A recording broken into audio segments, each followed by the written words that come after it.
You are welcome to today's episode of Chronicles of a Nigerian Woman. My name is Fagbeja, and today I'll be reading Iyiola's story. I got married to Kola right after university at the age of 21 because I got pregnant just as my final year was ending. Although my parents didn't force me, Kola and I decided to get married. We had been dating since my second year. Our parents were relieved at the decision because it made things tidier for all concerned. They gave us all the support they could. Kola had been working for about a year at an investment company in Lagos, so I moved from Ijebu, where my parents stayed, to join him. We had our baby girl and everything was going on great. We decided that I should stay home to raise the kids first and pick up my accounting career when they were old enough.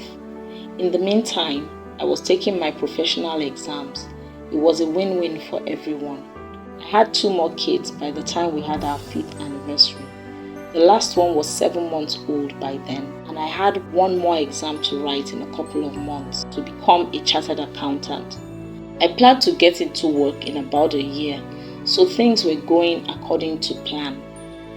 As our son's first birthday approached, I started to get restless for some reason. I had passed my last exam, and maybe because I had nothing to do, I was extremely bored at home.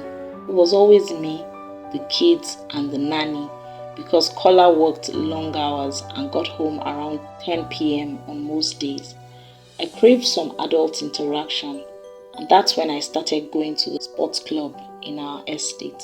It had a gym, a pool, a spa, and an indoor recreation center where there was a tennis table with a lounge. I got Kola to register us, and I started going there after dropping the kids at school. The baby would be home with the nanny. At first, I would go to the gym and then go swimming, spending only 2 hours or so.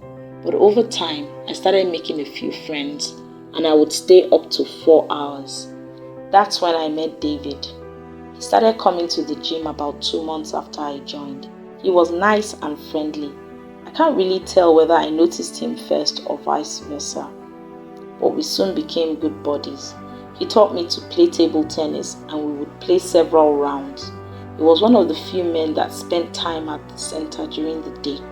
He was a freelance software developer, so he preferred to work at night and come to the center during the day when it was less crowded.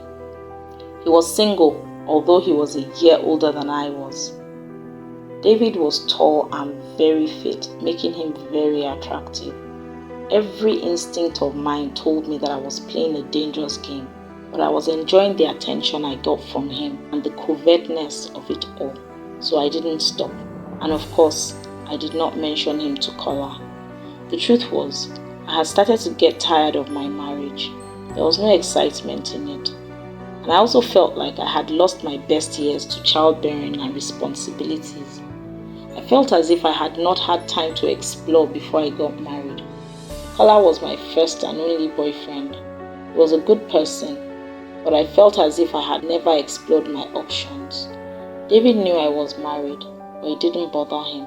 As far as he was concerned, I was an adult who could choose what I wanted to do, and he told me as much.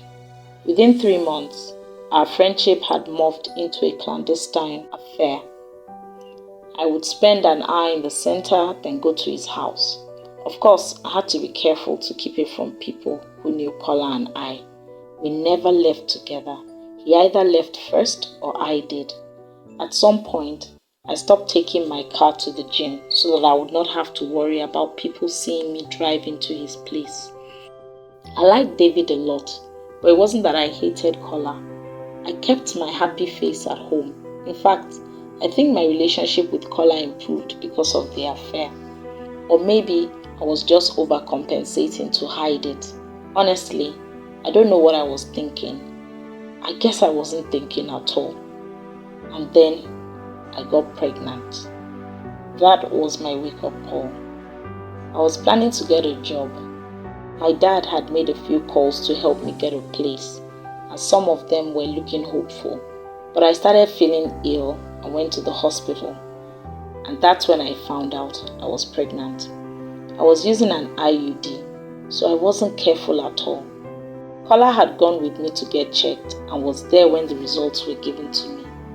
When I started crying, he thought it was because of the job situation and he tried to console me. I felt dirty and exposed. I tried to convince him that I wanted an abortion, but he would not hear of it. After that, I called off the affair and stopped going to the center. I told David what had happened, and he said it was my decision to make on how to handle things, and that he would play whatever role I decided for him.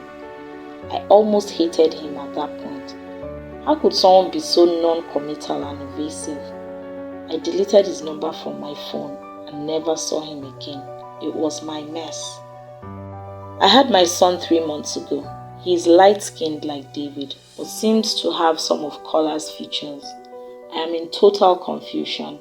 I am too afraid to go for a DNA test because I fear what it might reveal. Kola loves his son so much and dotes over him more than he did any of the others. He even tried to start getting home a little earlier to relieve me and to spend time with the baby. I console myself every day by telling myself that he gets the complexion from my mom, who is also very light-skinned. I can't imagine what everyone would think of me if what I imagine turns out to be the case. Even my parents would disown me. I feel like a fool and I feel so alone. I'm not sure whether to keep living in oblivious denial or to get a confirmation once and for all. What will I do if this is not Kola's baby? I wish I could just disappear. What words do you have for Iyiola? Please share your thoughts in the comments. Don't forget to hit that subscribe button and turn on the notification bell so you don't miss any of my stories.